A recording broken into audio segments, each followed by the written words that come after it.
வணக்கம் நண்பர்களே. இன்னும் ஒரு இனிய காலை பொழுது தீதும் நின்றும் நிகழ்ச்சியில் உங்களை சந்திப்பதில் மிக்க மகிழ்ச்சி அடைகிறேன். சமீபத்தில் தமிழ்நாடு முதலமைச்சர் அவர்கள் ஒரு முக்கியமான அறிவிப்பை வெளியிட்டார். அதாவது சிந்து சமவெளி எழுத்துக்களை கண்டறிபவர்களுக்கு $1 மில்லியன் பரிசு, இந்திய ரூபாயில் கிட்டத்தட்ட 8.5 கோடி ரூபாய் பரிசாக அளிக்கப்படும் என்ற ஒரு மாபெரும் அறிவிப்பை வெளியிட்டார். அப்படி என்ன இருக்கிறது சிந்து சமவெளியில்? தமிழ்நாடு அரசு இதை ஏன் இந்த அறிவிப்பை வெளியிட்டிருக்கிறது? சிந்து சமவெளி நாகரிகம் கண்டுபிடிக்கப்பட்டு 100 ஆண்டுகள் நிறைவடைவதை ஒட்டி 1924ஆம் ஆண்டில் இந்திய தொல்லியல் துறையினுடைய தலைவராக இருந்த ஜான் மார்ஷல் அவருக்கு தமிழ்நாடு அரசு சிலை வைப்பதாக அறிவித்திருக்கிறது. அவர்தான் சிந்து சமவெளி பண்பாடு தான் இந்திய துணைக்கண்டத்தினுடைய தெற்காசியாவினுடைய தொன்மையான பண்பாடு என்பதை கண்டறிந்தார். ஹரப்பாவிலும் மொஹஞ்சதாராவிலும் அவர் கண்டறிந்த தொல்லியல் சான்றுகள் என்பது மிக மிக தொன்மையான நாகரிகம், இந்திய துணைக்கண்டத்தினுடைய தொன்மையான நாகரிகம் சிந்து சமவெளி நாகரிகம்தான் என்பதை அவர் கண்டறிந்தார். அதில் மிக முக்கியமாக அவர் கண்டுபிடித்த ஒரு விஷயம் என்பது, அதுவரைக்கும் வேதகால நாகரிகம்தான் இந்தியாவின் தொன்மையான நாகரிகம் என்று நிறுவப்பட்டு வந்தது. ஆனால் இதை முற்றிலும் அதை முறியடித்து சிந்து சமவெளியில் கண்டுபிடிக்கப்பட்டது என்பது வெங்கலக்காலம், அதாவது கிமு 3300க்கும் கிமு 2500க்கும் இடைப்பட்ட ஒரு மிக தொன்மையான ஒரு காலம், கிறிஸ்துவருக்கு முன் 3300 ஆண்டுகளுக்கு முந்தைய ஒரு காலம் என்பதை அங்கு அவர் நிறுவுகிறார். அது ஒட்டுமொத்தமாக இந்திய வரலாறு குறித்த பார்வைகளையே அடியோடு தகர்த்தது என்று சொல்லலாம். வேதகால நாகரிகத்தையே மிக தொன்மையான நாகரிகம் என்று சொல்லி வந்தவர்களுக்கு எதிரான ஒரு மிகப்பெரிய பிரகடனமாக அது அமைந்தது. அதோடு மட்டுமல்ல, அங்கு கண்டறியப்பட்ட அந்த பொருட்கள் ஒரு நாகரிகமான உயர் வளர்ச்சி பெற்ற ஒரு நாகரிக சமூகத்தினுடைய அடையாளங்களாக இருந்தன. அதாவது மிக மிக ஒரு செப்பமாக அமைக்கப்பட்ட வீடுகள், கழிவுநீர் பாதைகள், சாலைகள், இவற்றிற்கான அடையாளங்கள் எல்லாம் கண்டறியப்பட்டன. அதோடு சேர்த்து மட்டுமில்லாமல் அங்கு கண்டறியப்பட்ட பொருள்கள், முக்கியமாக முத்திரைகள், அந்த முத்திரைகளில் இருந்த விலங்குகள், இது எல்லாமே கண்டறியப்பட்டன. கிட்டத்தட்ட அதே விதமான பொருள்கள் இங்கு கீழடி போன்ற ஆய்வுகளின் மூலமாகவும் இதற்கு முன்பு நடத்தப்பட்ட ஆய்வுகளின் மூலமாகவும் தமிழ்நாட்டிலும் கண்டறியப்பட்டன. அப்படியென்றால் ஹரப்பா, மொஹஞ்சதாரா, இங்கு தமிழ்நாட்டில் கண்டறியப்பட்ட பொருள்கள் இவையெல்லாம் மிக தொடர்பு கொண்டிருப்பதன் காரணமாக மிக மிக தொன்மையான நாகரிகம் சிந்து சமவெளி நாகரிகம் என்று சொல்லப்படுவது அது உண்மையில் திராவிட நாகரிகம் என்பதற்கான சான்றுகள் திட்ட தெளிவாக கிடைத்திருக்கின்றன. அப்படியென்றால் நம்முடைய திராவிட நாகரிகம்தான் தொன்மையான நாகரிகம் என்கிற ஒரு மிகப்பெரிய கண்டறிதல் ஏற்பட்டிருக்கிறது. அதை ஜான் மார்ஷல் வழங்கினார். அந்த கண்டறியப்பட்டதனுடைய 100ஆண்டு விழா நிறைவில்தான் இன்றைக்கு மாண்புமிகு முதலமைச்சர் அவர்கள் அந்த ஒரு அறிவிப்பை அவர் வெளியிட்டிருக்கிறார். காரணம், சிந்து சமவெளியில் இருக்கக்கூடிய பல்வேறு விஷயங்கள் அது தொன்மையான நாகரிகம் என்பதை நிறுவினாலும் அங்கே இருக்கக்கூடிய எழுத்துக்களை இதுவரை படித்தறிய முடியவில்லை. அப்பொழுதுதான் அதை மேலும் திட்ட தெளிவாக நிறுவ முடியும். அந்த எழுத்துக்கள் என்பது ஒரு சித்திர எழுத்துக்களா அல்லது ஒரு மொழியினுடைய எழுத்துக்களா, குறியீடுகளா என்பதை பற்றி பல்வேறு அபிப்பிராயங்கள் நிலவுகின்றன. ஐராவத மகாதேவன் போன்றவர்கள் அது தொன்மையான திராவிட மொழி எழுத்துக்கள் என்று நிறுவுகிறார்கள். அதை நாம் உறுதிப்படுத்துவதற்கான ஒரு விஷயமாகத்தான் சிந்து சமவெளி எழுத்துக்களை கண்டுபிடிக்கக்கூடிய, அதனுடைய அர்த்தங்களை கண்டுபிடித்து வாசிக்கக்கூடியவர்கள் அந்த சாதனையை மேற்கொண்டால் இந்த $1 மில்லியன் பரிசை அறிவித்திருக்கிறார்.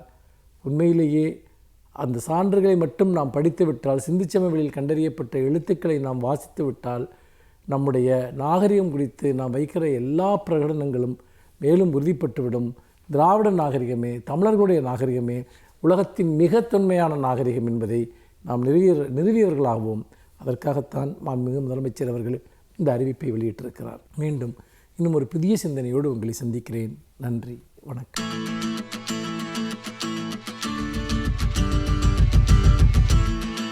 அனைவருக்கும் என் அன்பு வணக்கம். பொங்கலை ஒட்டி திருவள்ளுவர் நாள் என்று ஒரு நாளை நாம் ஆண்டுதோறும் கொண்டாடுகிறோம். பொங்கலுக்கும் திருவள்ளுவருக்கும் மிக நெருக்கமான ஒரு தொடர்பு உண்டு. அதாவது பொங்கல் விழா என்பதே உழவர்களை போற்றுகிற விழா. உழவை திருவள்ளுவரைப் போல போற்றியவர்கள் வேறு யாரும் இல்லை என்று சொல்ல வேண்டும். தமிழ்நாடு மட்டுமல்ல, இந்தியாவே ஒரு வேளாண்மை நாடு தான். எனவே விவசாயம் என்பதுதான் இங்கே அடித்தளம். அது பற்றி மிகச் சரியாக திருக்குறளில் சொல்லப்பட்டிருக்கிறது. குறிப்பாக நீங்கள் தமிழ்நாடு என்று எடுத்துக்கொண்டால் உழவு, நெசவு, மீன்பிடி தொழில் இவை மூன்றும் தான் மிகப்பெரிய தொழில்கள் என்று கூற வேண்டும். இவற்றுள்ளும் உழவு பற்றித்தான் வள்ளுவர் மிக மிகச் சிறப்பாக சொல்லியிருக்கிறார். அந்த 10 குறட்பாக்களுமே உழவை இதற்கு மேல் உயர்த்தியும் அதுதான் உண்மை, அதனை இத்தனை தெளிவாக விளக்கி சொல்ல முடியாது என்று தோன்றும். சுழன்றும் ஏற்பின்னது உலகம் என்று அந்த அதிகாரம் தொடங்குகிறது. இளமென்று அசை இருப்பாரை காணின் நிலமென்னும் நல்லாள் நகும் என்று முடிகிறது. இந்த 10 குறளையுமே நாம் ஒவ்வொன்றாக கூட எடுத்து பார்க்கலாம். குறிப்பாக ஒரு முதல் 3 குறள்களை பார்த்தால் எத்தனை அழுத்தமாய், எத்தனை உயர்வாய், சமூகத்தில் இருந்த பார்வைக்கு எத்தனை மாற்றாய் வள்ளுவர் பேசியிருக்கிறார் என்பது நமக்கு புரியும். சுடன்றும் ஏற்பின்னது உலகம் என்று தொடங்குகிறது. உழுவார்தான் உலகத்தார்க்கு ஆணி என்ற அடுத்த குறள் சொல்லுகிறது. மூன்றாவதாக நீங்கள் பார்த்தால் ஒவ்வொரு குறளையும் நீங்கள் உழவு இல்லை என்றால் இந்த உலகம் இல்லை, உழுதுண்டு வாழ்வாரே வாழ்வார் என்று மூன்றாவது குறளில் சொல்லுகிறார். இந்த ஒவ்வொரு வரியும் மிக அழுத்தமானது. இதில் சுடன்றும் என்று வள்ளுவர் குறிப்பிட்டிருக்கிற அந்த சொல் எதனை குறிக்கிறது என்று ஒரு பெரிய கேள்வி இருக்கிறது. பொதுவாக இந்த ஏர் சுழல்வதை சொல்லுகிறார்கள் என்பது ஒரு பக்கம் இருந்தாலும் சுழன்றும் ஏற்பின்னது உலகம் என்று அந்த தொடர் முடிகிறது. இந்த உலகம் சுழன்று கொண்டிருந்தாலும் ஏருக்கு பின்னால் இருக்கிறது. இந்த உலகம் சுழல்கிறது என்பது மிக பின்னால் கண்டுபிடிக்கப்பட்ட ஒரு அறிவியல் உண்மை.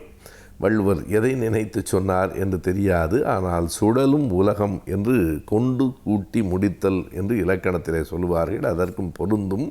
சுழன்றும் ஏற்பின்னது உலகம் அதனால் உழந்தும் உழவே தலை என்கிற இந்த குறள் உழவுதான் தலையாயது, உழவுதான் சிறந்தது என்கிற பொருளை தருகிறது என்பதோடு நிறுத்திவிடலாமா?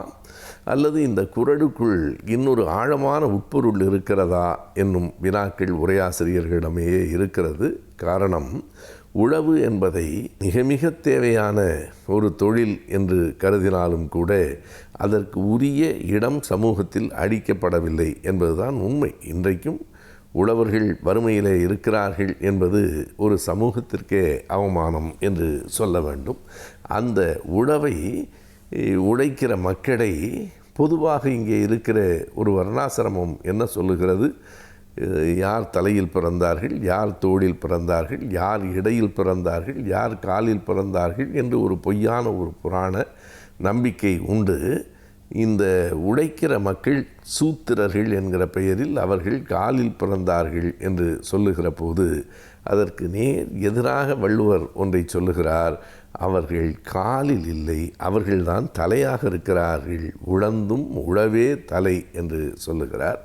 அதுபோல இந்த உலகம் சுழல்கிறது என்றால் அந்த சுழற்சிக்கான அச்சாணியாக இருப்பது உழவர்கள்தான் என்கிறார். அவ்வளவு பெரிய வண்டி, அந்த வண்டியில் சக்கரங்கள், சக்கரத்தில் இருக்கிற ஒரு சின்ன அச்சாணியை உருவிவிட்டால் அந்த தேர் ஓடாது. எனவே உழுகின்றவர்கள்தான் உலகத்தார்க்கு ஆணி என்கிறார். எல்லாவற்றையும் தாண்டி அடுத்த குறளில் அழுத்தமாய் சொல்லுகிறார், உழுதுண்டு வாழ்வாரே வாழ்வார், மற்றெல்லாம் தொழுதுண்டு பின் செல்பவர். யார் இந்த உலகத்திலே வாழ்கிறார்கள், மற்றவர்களெல்லாம் அவர்கள் பின்னால் செல்கிறார்கள், வாழ்கிறார்கள் என்கிற பெருமைக்கு உரியவர்கள் உழவர்கள் தான் என்கிறார். இத்தனை பெருமையாய் உழவை பற்றி சொன்ன வள்ளுவரினுடைய நாடை உழவர் நாடுக்கு அருகில் வைத்திருப்பது மிக பொருத்தமானது.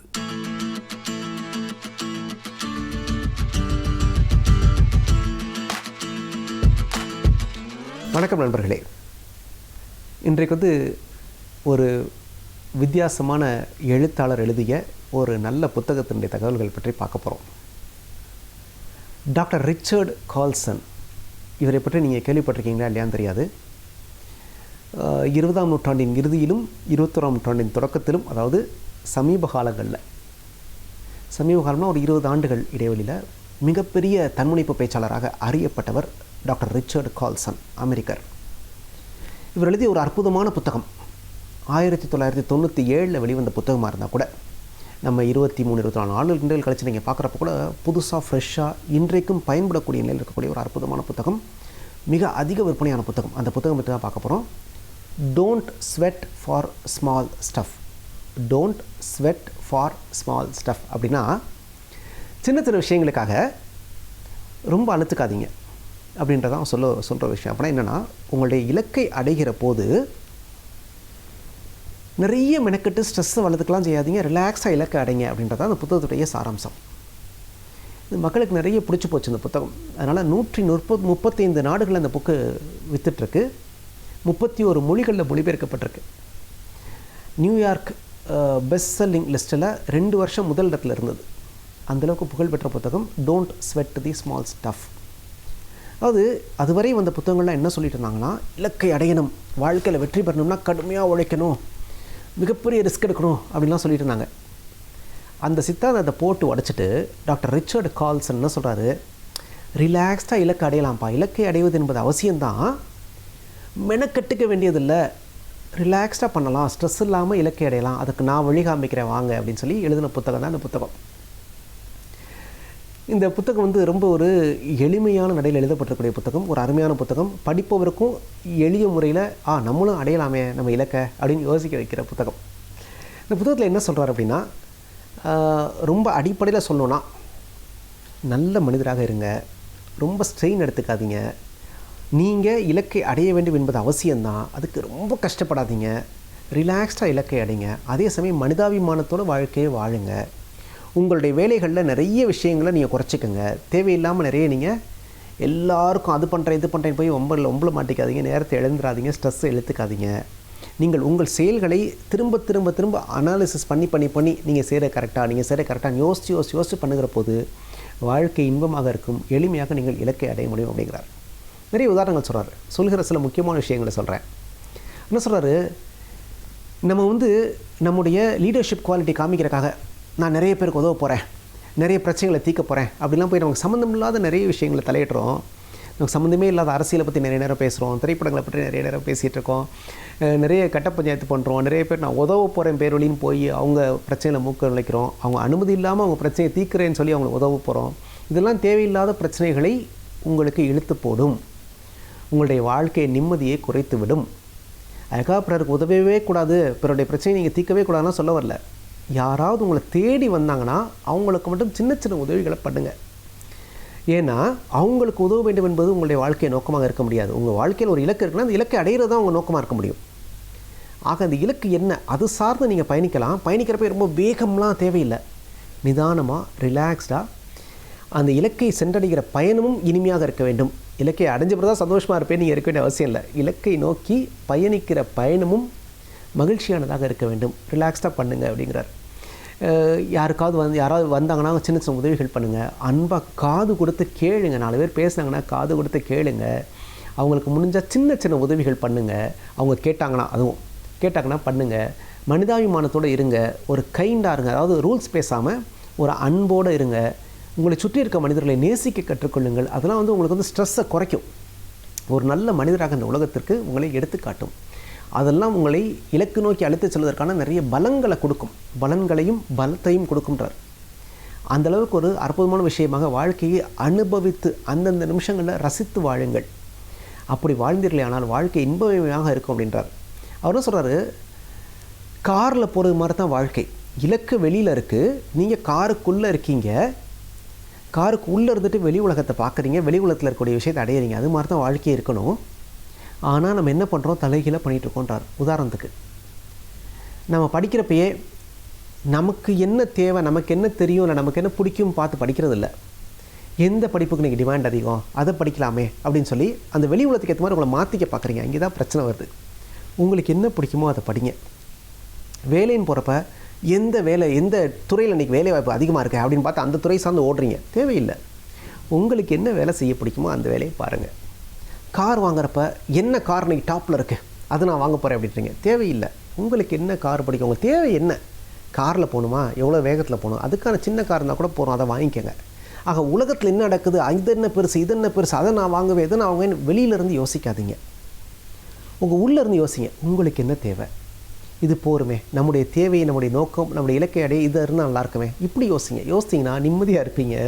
இழுத்து போட்டுட்டு மன அழுத்தங்களையும் ஸ்ட்ரெஸ்ஸு சொல்கிறோம்ல, மன அழுத்தம், ரத்த அழுத்தம், அதெல்லாம் வந்து எல்லாத்தையுமே நீங்கள் உருவாக்கிட்டு கஷ்டப்பட மாட்டீங்க. வாழ்க்கையை அமைதியாக இன்பமயமாக வாழ முடியும் அப்படின்றாங்க. இன்னொன்று, நிறைய பேர்ட்ட பர்ஃபெக்ஷன் எதிர்பார்க்காதீங்க. மக்கள், நம்மளை சுற்றியுள்ள மக்கள் பெர்ஃபெக்டாக இருக்க தான் மாட்டுறாங்க. அதனால் அதை அக்செப்ட் பண்ணிக்க கற்றுக்கங்க. மனிதர்களை ஏற்றுக்கொள்ள கற்றுக்கொள்ளுங்கள். தேவையில்லாமல் நடு ரோட்டில் சண்டை போடாதீங்க, ஆர்கியூ பண்ணாதீங்க. ஒய்ஃபாக இருக்கலாம், பிள்ளைங்களாக இருக்கலாம், நண்பர்களாக இருக்கலாம். ஆர்கியூ பண்ணுறதுல அர்த்தமே இல்லை. சின்ன விஷயத்துக்கு விட்டு கொடுத்து போயிடுங்க. வேணுமா, ரைட், ஓகே பண்ணிப்பா, உனக்கு பிடிக்குதா பண்ணிக்கப்பா. இதில் நான் போய் நின்றுலாம் சண்டை போட வேண்டிய அவசியம்லாம் இல்லை. இப்போ ரோட்டில் போகிறீங்க, ஒருத்தன் மோதிட்டான், சரிப்பா அடிபட்டுச்சாப்பா, பார்த்து போப்பா, போயிட்டே இருங்க. ஏன் வண்டியில் எப்படி மோதினா, நான் கரெக்டாக தான் வந்தேன், நீ தெரியாமல் வந்தேன், சண்டை போட்டுருந்தீங்கன்னா என்ன ஆகும்? அன்றைக்கி பொழப்பு கெடும். அது தேவையில்லைங்கிறார். விட்டு கொடுத்து போங்க.